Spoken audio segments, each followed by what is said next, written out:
Hello, everyone. I'm Traci Arieli, end-of-life doula and founder of Comforting Closure. Welcome to another episode. We all know that death is inevitable, but the way we experience it and the way we prepare for it can be profoundly different. Today's episode asks a question that sits at the heart of everything I do as a doula. What does a good death really mean? For some, it's about comfort and peace. For others, it's about autonomy, relationships, or legacy. But in all cases, I believe it begins long before the final days. It starts with how we live, how we connect with others, and the choices we make. My guest today is Chris Palmer, teacher, speaker, and author of Achieving a Good Death, a Practical Guide to the End of Life. I absolutely love this book because it reminds us that planning for a good death is really about living a meaningful life with intention. So grab a warm drink, find a comfortable seat, and join us for the conversation. Chris, thank you so much for being here today. Oh, I am delighted to be here, Traci. So great to join you. So Chris, let's start with what inspired you to write about death and dying? Well, Traci, I think I was scared. I'm now 77. Prior to my 60s, I thought death was what something other people did, But when I got into my 60s, it sort of dawned on me that no, it applies to me as well. And I realized I was extremely scared and apprehensive. And so I made a sort of explicit decision to confront it instead of just ignoring it. I thought I would just really confront it and face up to the fact that I was petrified. And so I started reading about it, talking to people about it. Started giving talks about it and learning about it and just imbibing everything I could about the subject. And I began a death and dying group where I live in Bethesda, Maryland. We had monthly meetings where we talked about death and dying. And I read this book you very kindly mentioned, this book, Achieving a Good Death. So that's what got me into it. Now, Traci, the other thing that got me into it was my parents and my brother's deaths. They all died badly. My father of prostate cancer, my mother of heart disease, my three brothers of heart disease. They all died in great pain, I think lonely, and I did a hopeless job, just a hopeless job of saying goodbye to them. And I've always regretted that. And one motivation for one reason I'm interested in death and dying is because I have three daughters now in their 40s who I love, and I want to set a good example for them, so that in 30, 40 years, when they come to their own end of lives, I want to show them how it can be done, as one of my last gifts to them as their dad. I think for many of us, we don't start really thinking about this until we hit like our 40s and 50s when we see our parents are getting older and we see that. And I love how that you just went into it 100% and you really wanted to explore this part of yourself, since all of us are going to go through it, as I said. I've seen in what I do, I've seen really good deaths. I've seen, and I help people have a good death. And then I've seen people who haven't, as you have, haven't had a good death. And it's not about what you die from. It's about so much more than that, because I've worked with people who have cancer and who've died from cancer and have an amazing death. Just it's a positive experience. Now, a phrase, a good death, gets used a lot. We've used it at least a dozen times so far. How do you define a good death? First, Tracy, let me just commend you for your work being an end-of-life doula. End-of-life doulas are incredibly important and valuable, and I'm very active in hospice. And end-of-life doulas play such an important role, or should play such an important role in hospice. So, and your organization, Comforting Closure, is great, and you do great work. I just want to put that on the record. But to your Thank you. question, what is a good death? A good death is the death that the person wants. So it's going to be very much subjective and individualized. I mean, in other words, somebody may want to have medical interventions right up to the end. They may want to have a hip replacement a week before they die, and if they want it, they should get it. I'm very much into patient directed care, and if people should have what they want. But having said that, for most people, and me among them, for most people, they want a good death is a peaceful, gentle death, a death without a lot of pain and suffering, a death without a lot of sort of agitation, delirium, constipation, all the sort of all the bad things that can happen at the end of life. And so a good death, I think, for many people, and I'm not going to say for everybody, because as I said at the beginning, a good death is the death you want, and you should have whatever death you want. But for most people, a good death is they're at home, and they are surrounded by their family, and that family is very loving and saying gentle, gracious, encouraging things like "I love you, thank you for all you did for me." It's and maybe it's some joyful reconciliations. I mean, it's amazing how many people are estranged from families, and at the end they can come together. But in general, you'd be at home, surrounded by loved ones, a lot of laughter, gentle talk, whatever's appropriate, and then a good death is where you have your advance directive followed.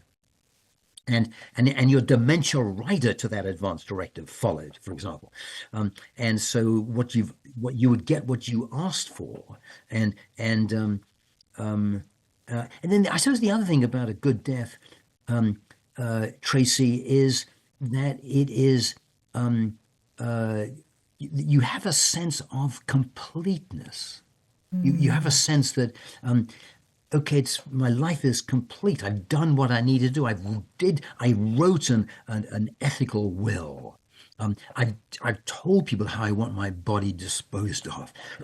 I've I left my house death cleaned and organized. So you have a sense of the things that you have completed your life in a good and responsible way. So that is I think part of a good death. But you're an end of life doula and know a lot about this topic.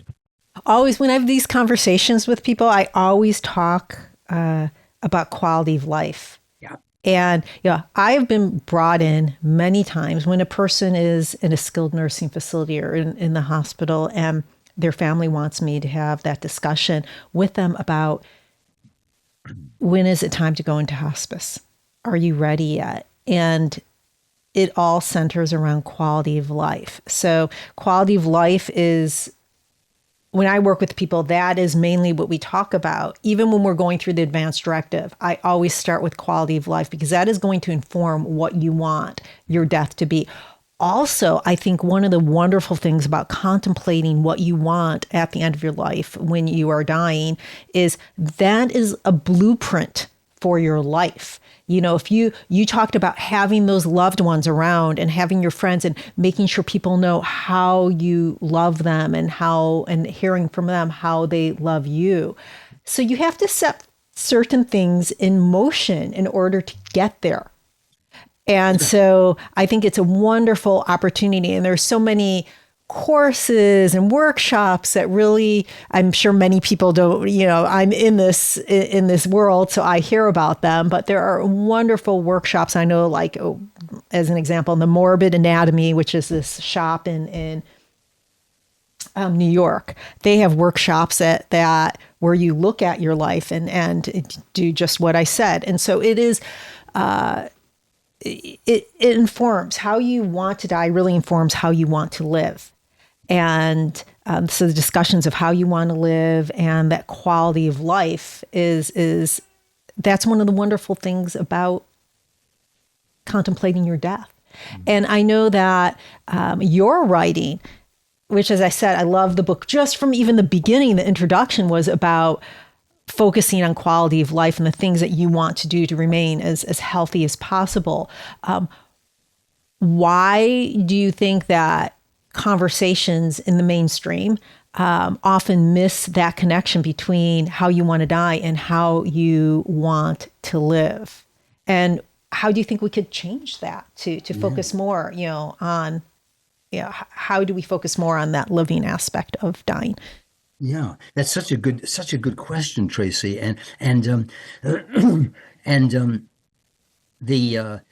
the connection, as you've pointed out, the connection between how we live and how we die is far stronger than many people realize. People tend to think, well, how you die, you're just going to die, and it's what it is. It is, but no, how you live, the friends you have, how you create friends, your sense of integrity, all these things about your life play a big role. In fact, one of my early chapters in my book is called "Live Well to Die Well," and that came out of my work in hospice. I'm a hospice volunteer, and I'm very active in that area. And one of the things that I learned from hospice nurses is something that they had observed. And that is that if people live a good life, they're more likely, there's no guarantee, but they're more likely to have a good death, a peaceful, gentle, loving death. And what they mean by that is that if a person lives a giving life, if a person lives a life of service, if a person lives a life of integrity, of being honest, of being authentic, of having good values and caring about other people, then they are more likely to have a better death. So your question is a good one. The relationship between quality of life and the quality of our deaths is very profound, and I devote a fair amount of time to it in my book. So the only thing I might add to this, Tracy, is somebody listening, one of your listeners might be saying, okay, well, that's okay, but how do we live well? And what does that mean? So let me just talk about that for a second. I mean, I think, let me just make the most obvious point, which is that most of us know that the size of your car, the size of your house, your status, these things do not, in the long run, count for very much. What does count is your relationships and how you treat other people. And so the way, and I wrote a book about this called Finding Meaning in Success. The way to approach this, I think, is through having a personal mission statement. And this is a statement which describes the vision you have for your life. And I've written about this in a book called Finding Meaning in Success. But also people can go to my website, chrispalmeronline.com, and they can see my personal mission statement. They can see it if they want to see what one looks like. You can see mine. But so I think having a personal mission statement and then having goals rooted in that vision, and then taking action based on those goals. I mean, so this is a sort of simple little system which helps people live well, and therefore increases the chances that they will die well. I totally love that you say that, because we talk about how can people improve their quality of life. And I love that you say that, because, with our work, we have, I mean, I was in the corporate world for many years, and we always make our yearly goals. What is that yearly roadmap going to be? What do we want to achieve? What's the vision for the year? And what are the things that we need to do to have that vision? Why not in life also? We should be assessing where we want to be in our future before death, but every year, what do I want to achieve this year for myself? And how can I get there? And you talk about how things are just things. And that's really not what life is about. That's, it's how you treat people. It's how, on a personal level, being in tech and corporate America for so long, I was there. I was okay. I work many hours, or I worked many hours. And as an example, one of the most important things in life is your community, your relationships, your friends, your loved ones. That was my work. That was my work, and it wasn't. I worked globally. So it wasn't like these people were in the Bay Area where I live. And I remember thinking, after I left tech and started my business, being a business owner of a small business, it could get really lonely. But I remember thinking, wow, I really don't have anyone. I do not have the friendships that I really wanted in life, and thinking about death and seeing so many people pass away. I didn't want to be there. So I made a conscious decision to build that community. And I think that's one of the big quality of life factors that people miss. And I love that you bring that up in your book, and that you just brought it up now with, how do you live your life? How do you, these achievements? Yeah, I'm with you on this completely, the key word here is intentionality, Yep. and living with intentionality, and not the opposite of that is living haphazardly, which is a lot how I used to live, and regret that I did, and so yeah, so I think having a personal mission statement or a vision for your life is very, very useful. I actually, in my personal vision statement, I list the people, my friends, the people I really want to spend time with. So I gets down in some detail. Yeah. Now, what do you think that our culture, our broader culture, still gets wrong about dying? And what does it look like to shift that culturally? So I think what we get wrong about death and dying is it's two things. One is we treat it as a taboo subject. We don't want to talk about it because we're scared of it, Yeah. and then the other thing is we forget that it's sort of natural, that is part of life, and and and then I suppose a third thing we forget is that talking talking about death and dying is not morbid. I mean, I often get this. People say to me, why do you spend 5, 10 years writing a book on death and dying? It's so morbid. But it really, and this resonates with something you said earlier, Traci, which is that focusing on death and dying is really another way of focusing on living. I mean, the reason people are interested in death is because they're interested in life. I mean, people are interested in. Okay, so we need to talk more about it. We need to. I know I'm amazed when I go to dinner parties and we get into death and dying comes up, and it's quick. It's funny how quickly people move away from the conversation. They just don't want to dwell on it. But the paradox is, I find that when people really begin to dig into it, they actually find it a fascinating subject. So I think there are ways through this, But it does take some skill, I think, to bring it up in a way which is socially acceptable and not seen as inept and gauche and clumsy. Yeah. To talk about the subject of end of life issues. So, to answer your question, it's a taboo subject, and we need to change that. We need to talk about it. We need to not to look on talking about death and dying as if it's a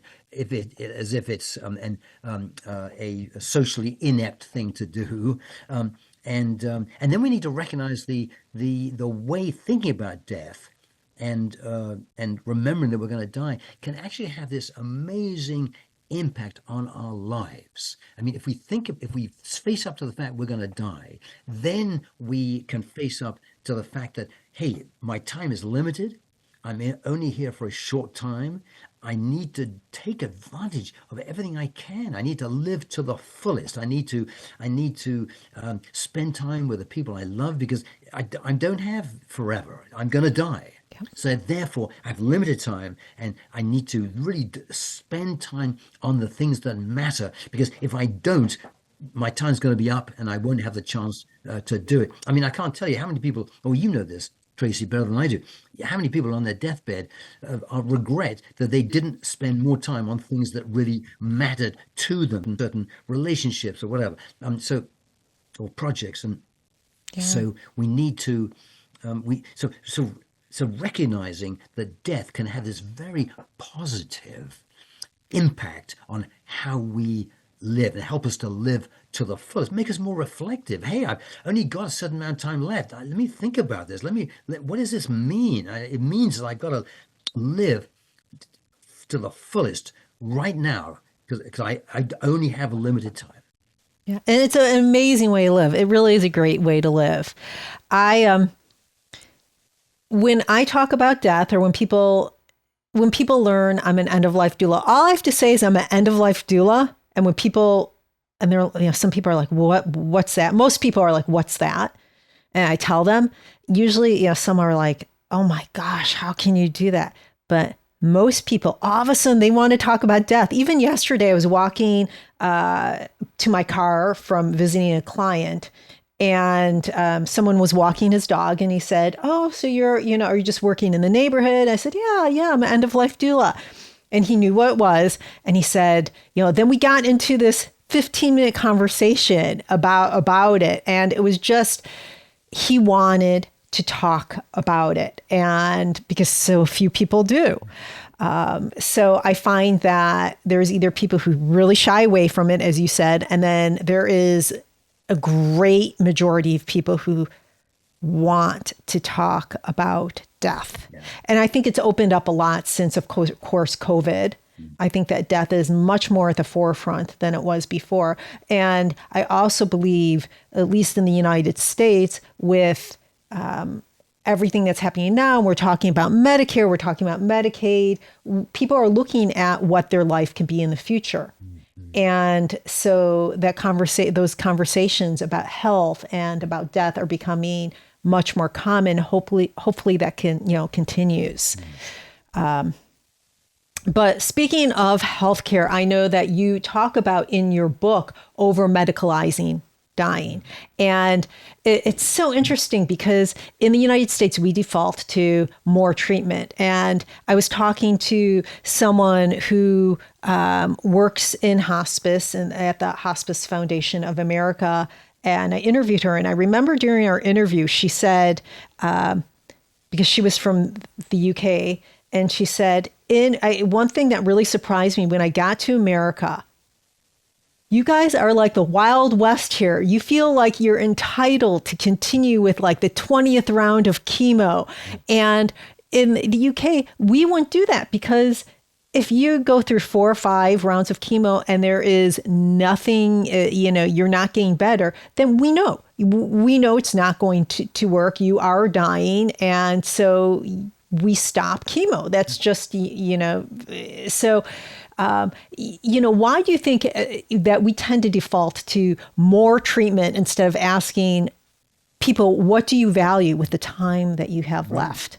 Yeah, it's a very good question. And on the American, I'm British. I grew up in Great Britain Yep. in England, and so and I know what you mean about the difference between America and England. Yes, in England we tend to let people go more easily. In America, there's this sort of desperate need to keep people alive for as long as possible. So let's talk about that for a second. I know I don't.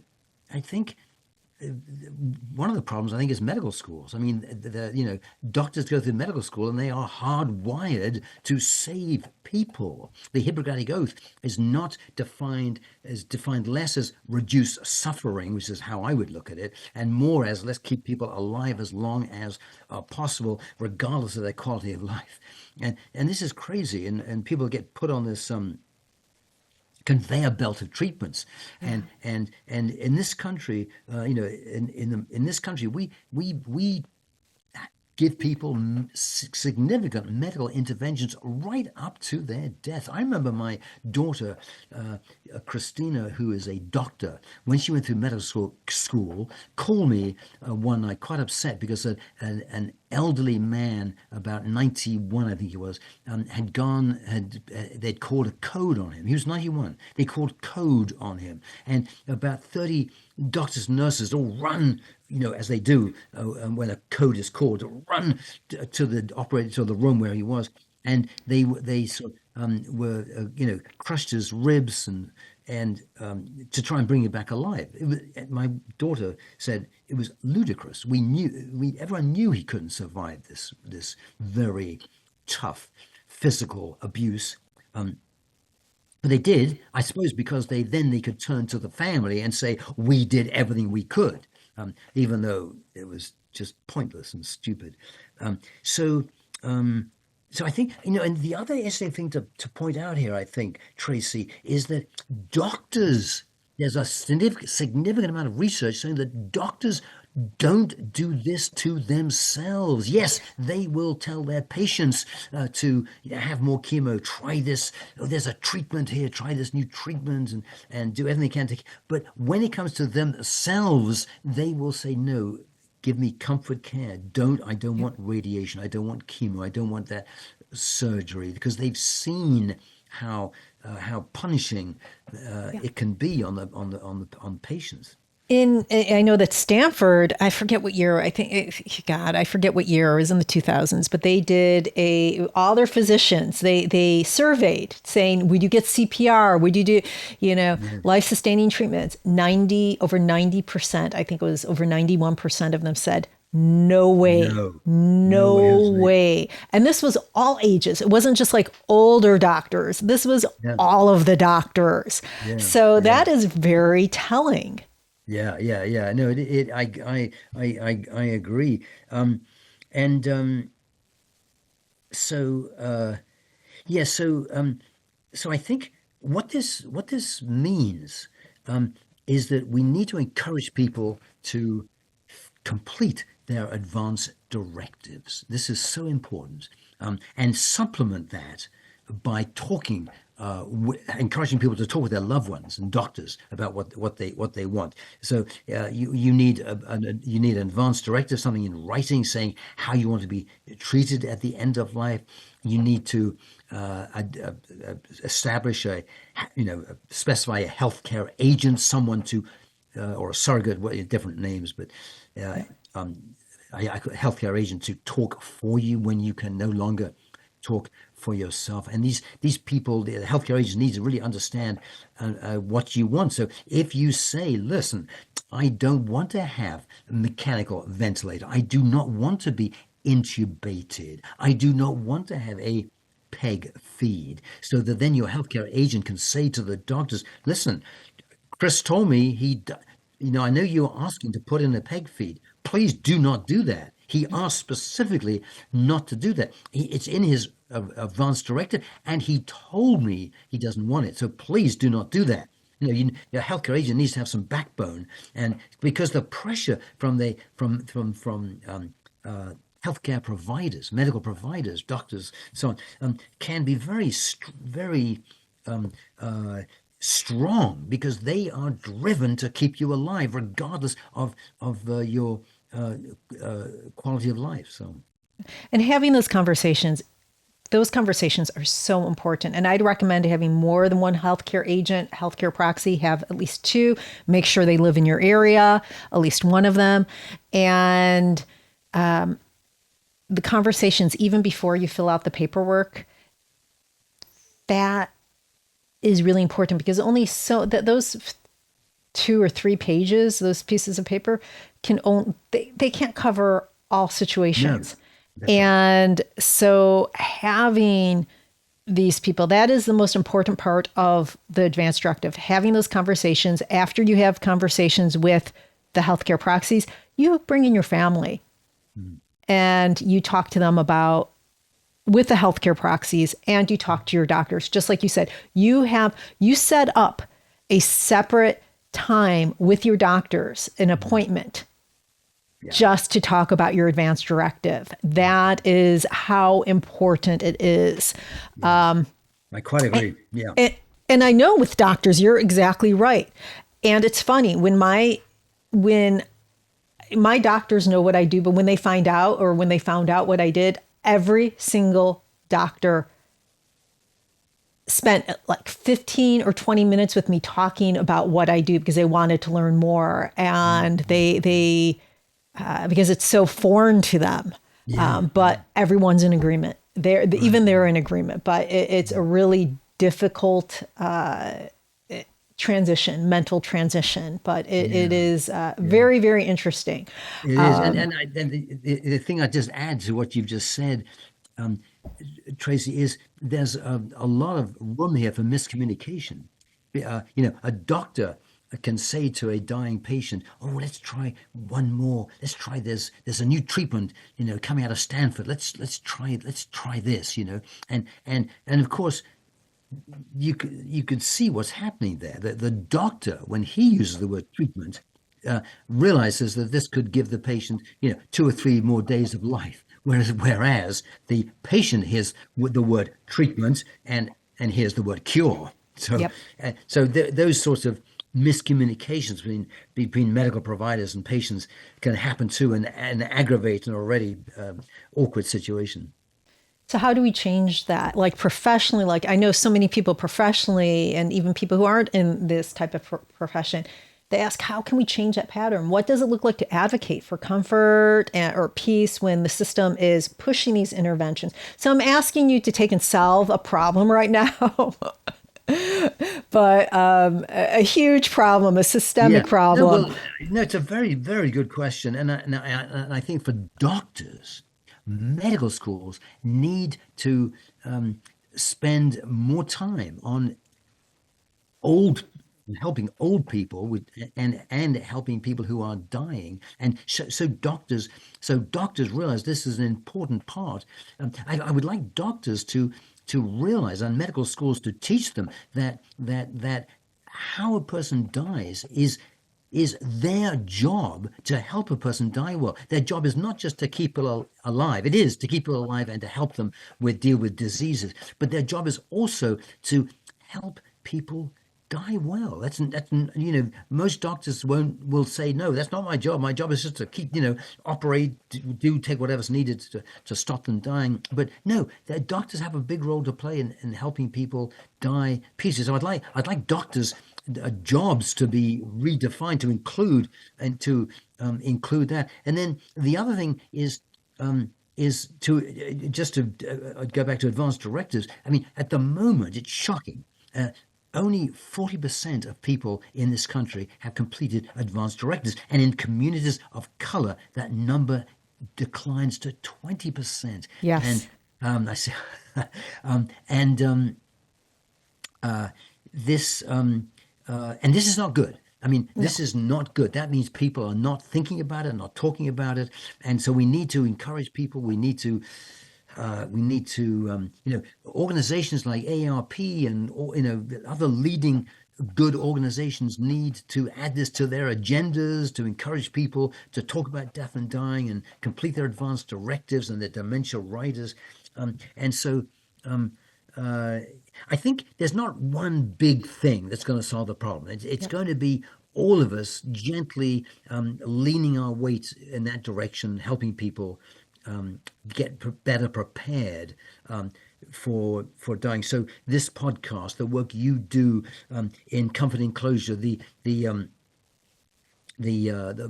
books that get published, the films that get made on end of life. I mean, all this cumulatively over time, hopefully, will lead people to take a wiser approach to living more intentionally and planning the end of life, so they have less pain and suffering at the end of life. And I've said this to people ask, when is the right, at what age? At what age is the right age to start talking about this stuff with your kids? And I said, in the United States, 16, when when they learn to drive and they have to fill out that form. Do you want to be an organ donator? Do you not? That's a wonderful time to talk about, hey, I have an advance directive, and yeah, you're a little young to do an advance directive, but this is what you have to start thinking about. Yeah. This is what I want for my advance directive. And it's a lot less scary to talk about death as a younger person than when you're, when you're 80 and you start talking about it, because it's a lot closer. Yeah. So why not in health class when people are in high school? Why not in health class? I mean, it's part of health. I'm with you. We have sex education. We should have death education classes. Yeah, I quite agree. And I like how you want to expand that role of medicine, of doctors. And I would even go further to say, yeah, the doctors have to talk about death and have to educate people on what death really looks like. It's not pretty. It's not, you're not going to be sitting around with your mom and she's not going to say something really profound and then close her eyes and take her last breath. That's right. It is not like that. And so I think people need to know what to expect. Yes. And what that really looks like. I'm with you, Traci. That is quite right. And the time to have those profound conversations they don't happen at the end of life, because people are compromised. They are losing cognitive capacity. The time to have those conversations earlier on. The time to say, you mean a lot to me. You're precious. I cherish you. Thank you for all you've done for me.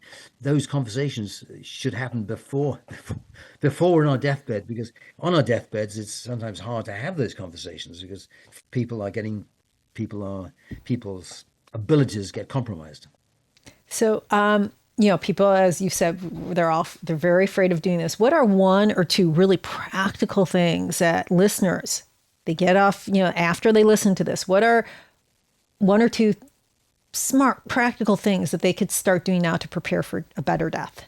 So first thing is, if you haven't done an advance directive, just Google advance directive for your state. If you live in Minnesota, just Google, where can I find an advance directive for Minnesota, and get it from your don't use 5 wishes, get it from your state, from your attorney general's office in your state. And so complete that. It doesn't take a lot of time, and it's rewarding to do it. And so that's one practical thing. Second practical thing is to say to your loved ones, children or parents or whoever, aunts and uncles, whoever, and say to them, could we talk about this? And it may be awkward, and they may say, no, I don't want to talk about it. I don't want to talk about death and dying. But say to them, you can. There are ways to approach it. For example, you might say to them, do you remember how Grandpa died? What did you think of that? Was that for you a good death, a bad death? What was it? So bring back shared memories of people in the past who've died and talk about. So that's one way to bring up what other people have done. Do you remember how Aunt Susan died and she was in hospice? Did that work? Was that a good idea? Just see. And the other thing you can do is say to them, look, I need your help. I need your advice. I need your guidance. I know I'm not going to live forever, and so invite and ask them for help is another way sometimes to help break down this barrier to talking about death and dying. So, and then another practical thing, with dementia rising everywhere, I encourage people to write a dementia. It's called a dementia. I call it dementia rider, but it's just something you add to your advanced directive. And a good one to use is you can find it on the Compassion and Choices website, compassionandchoices.org. Just go there and you can quickly find it's called the Dementia Values Tool, I believe, something very like that. Anyway, Dementia Values Tool, and in 20 minutes you can just go through and answer questions, and then you can add that to your advanced directive. So I encourage people to think about, because dementia is a terrible problem, and it's suffering from advanced directive where you don't recognize people and you may behave in very aggressive ways, and awful things can happen.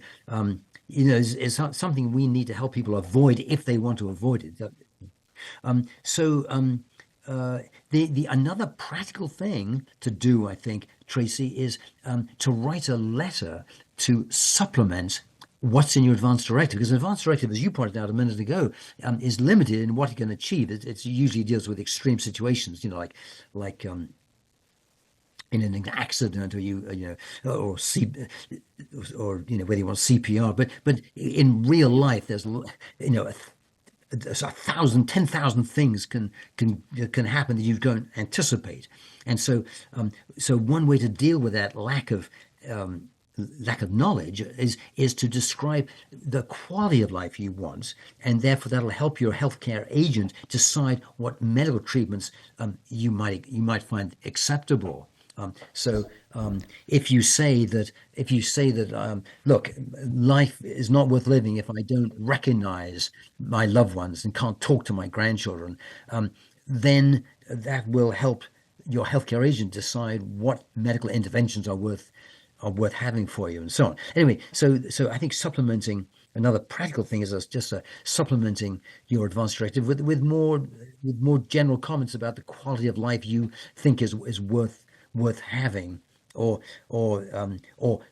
when you lose certain quality of life, then you think life is not worth continuing. Okay, so Tracy, those are some of the thoughts. And the advanced directive, I found that the ARP website, if you do advanced directives on the ARP website, they have links to every single state where you can get it. You mentioned 5 wishes. 5 wishes is great for those longer conversations, getting into detail. I know that Oren and I, a couple months ago, we had a session and we showed it where we were talking about my advanced directive, and something that I won't put in the advanced directive that I give my doctors, because the doctors only have a certain amount of time. They're not going to read a novel. That when you're right there, they're going to open up, look at what they're familiar with, and make decisions based on that, hopefully. But some of the things, I talked about when I am at that time, I want lip balm put on because I hate when my lips are dry. I want, my teeth to be clean. I want hand cream. These are things that the doctors really, they don't have time for. They really don't. And they're not going, that's great that you talk about it. The 5 wishes is great for conversation, to write those things down so that your loved ones know. But when it comes right down to it, the doctors don't have time to read all of that. But the people who love you, the people who are going to be helping making these decisions, your healthcare agents, they do need this kind of stuff or this information to make you as comfortable as possible. So that's really important to have that expanded conversation. So I would, that's all I wanted to say about that. I know that many people don't have this so-called, what we call a perfect death, right? And no one has a perfect death. And it could be traumatic watching. How can we still create meaning and healing or even closure when circumstances are less than ideal? So hard, hard, Tracy. But I think all you can do is be very loving and caring and say things. Don't say things like, "Oh, this is God's will. You're suffering," or there are certain. I've got a whole chapter of this in my book about things not to say, but to say things like, "I love you, thank you." Is there anything I can do to help? Would you like your pillow moved? Just do everything possible. Do everything possible to comfort the person. Let them know that they are loved, that their life had significance, that their life mattered, that their life had meaning, and just to whisper sweet things to people. That's about all you can do. I mean, the death may be bad. There may be, as you say, the death may be imperfect. There may be pain and suffering and so on. But all you can do in that situation is because you can't change everything that's happened in the past. I mean, all you can do is if there are things you need to apologize for, to say to the person, "I'm sorry, I did that," and just ask for forgiveness and give forgiveness and tell people you love them and thank them, and that's all you can really do is to if you're with a person who's actually dying and it's not been good, all you can do at that point is to be as loving and caring and thoughtful as possible. I love in your book and on your website, you are just so open with your personal stuff, your letters to your loved ones, and I love that example. I love that you set an example. So I'm going to ask you, when you think about your own death, what matters most to you? How does it shape your living right now? So what matters most to me is that it will be a sort of a peaceful, gentle process, and it won't be traumatizing for my family, for my loved ones. I mean, so I am going to take advantage, if I'm able to, of a medical aid in dying, if it's lawful in the state I'm in. I'll take advantage of, if I want to, of voluntarily stopping eating and drinking. V said, I will take advantage, if it's appropriate, of palliative sedation. I'll talk to my doctors before I die about that. Palliative sedation is where you have pains that are so bad that that a doctor gives you drugs to ease the pain that lead to your death. The motivation is to ease your pain, not to kill you, but in fact it does lead to hastening death. So palliative sedation, and then I will take advantage of going, if it's appropriate, of going to Switzerland to take advantage of their more progressive death and dignity, death right to die laws, and um, I will take advantage of, if it's appropriate, of a Final Exit Network, which is I'm on the board of it. It's a fantastic organization. They have an exit guide program, where people, where they will help people. Not You have to have mental capacity, but they will help people, for example, who have early dementia, and medical aid in dying does not help people with early dementia, but then Final Exit Network will. You can find it on finalexitnetwork.org. Any of your listeners want to explore that further. So there are lots of people have lots of options at the end of life, and people often don't know this, that they have lots of choices, so I'm very big on choice in dying. Very believe strongly in planning ahead and looking at the different options. V said, Fen, the Swiss option, Sarko, looking at these different options, seeing the pros and cons of each one and what will work best. I hope to take advantage of all those, whatever options are open to me, so I can set a good example of dying for my three daughters and wife and family, and so that other people can learn from what I do. That's what I hope, that I'll set a good example of how to die well.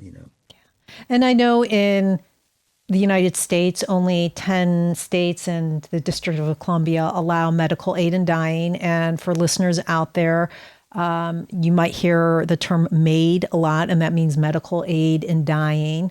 I know that Oregon and Vermont, I believe Oregon still does it, allows non-residents to come and participate in medical aid in dying. So there's that option, but it costs money. And so I want people to know that every single state, VSED or voluntarily stopping eating and drinking is legal in every single state. Every single state. But you do need if you want to do something like that, learn about it, because you do need It's best to 24 do it by in a 7. hospital. You Yeah, need extra care. You really do. you need medical support. You're quite right, and you're quite right about Oregon and Vermont being the two states where you don't have to be a resident to take advantage of medical aid in dying. And for your any listeners who are wondering, medical aid in dying, or as Traci just said, MAID, is where you have to be eligible, and to be eligible, you have to be over 18. You have to have mental capacity. You have to self-administer the lethal drugs, and um, and it's where a doctor prescribes a lethal dose of drugs that you mix and take yourself. You can't take it intravenously. You take it through the mouth, through a peg feed in your stomach, or rectally, and then in a few minutes you become comatose, and within 2 to 5 hours, in 5 hours, 96% of people, 96% of people have died. So it's a fairly quick way of dying, and this is very helpful if you're suffering unbearably, and you live in a state where MAID is lawful. As Traci just said, it's in now 10 states, and we hope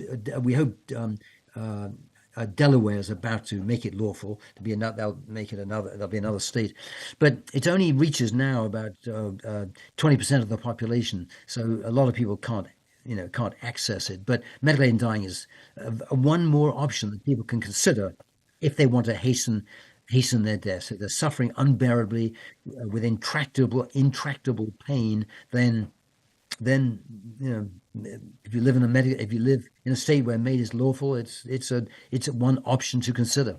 Yeah, and there's two really good, as you've already called them out, two resources. There's the Compassion and Choices, and then there's the Final Exit Network, or FEN, which is amazing. That organization is really, I've had them on before.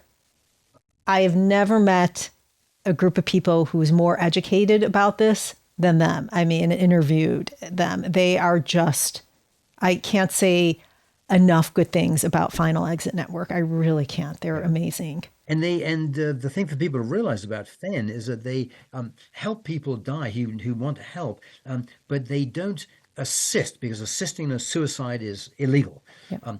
But they support people, and they are companion. They prevent isolation and loneliness. So they provide compassionate care and help people, but people still have to do it themselves. I mean, no one's going to, you have to get the equipment to do it yourself. Yeah, I know Final Exit Network calls it self-deliverance. And I like that versus suicide, because people who do something like medical aid in dying or self-deliverance, they don't want to die. They are dying. They are choosing when to die because they are in so much pain. So I think that's a really, whenever I have an episode about medical aid in dying or anything like that, I always get comments, and some of them are really interesting comments. I'll just say that. And a lot of this, you're helping suicide. You're not, and no, it's not suicide. These people want to live. There's a big difference. I quite agree, Traci. There's a big difference. And yes, a young person who's depressed and upset and wants to commit suicide is very, very different from an older person who's near death and simply wants a gentler way to die. They're going to die anyway, and they just want a gentle way. So yeah, so we shouldn't call it assisted suicide. I'm with you. I'm with you on that completely. Yeah. So last question for listeners, if you want them to remember just one thing from today's conversation, what do you hope it is?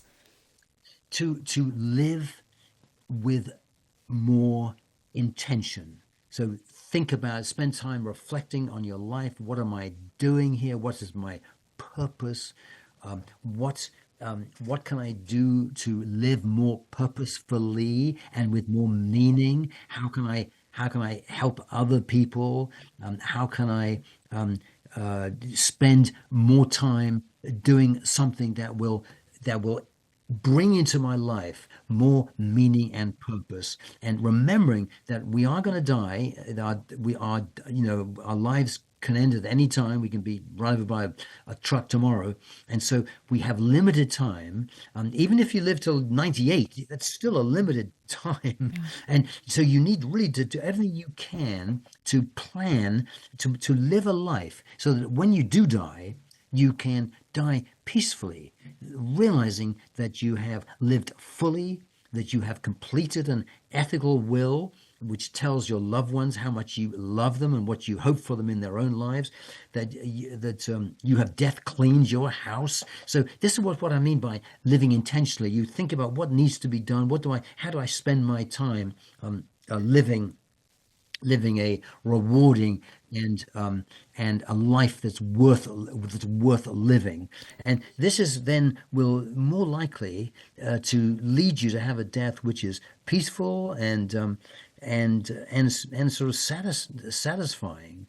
So many people on their deathbeds are full of piercing regrets. They are full of feelings. Oh my gosh, I wish I'd reconciled with my sister before I died. They're full of worries and anxieties about their lives, about their loved ones, and so you want to do everything you can, live a life where you can do everything you can, where you don't have those worries and anxieties, and regrets. And that requires, as I said, to live with more intentionality, to have a personal vision statement, to have a set of life goals, to live every day as full as you can. Thank you, Chris. Thank you so much for being on the show today. I really, really appreciate it. I love talking with you. Before we end, how can people learn more about your work and get in touch with you?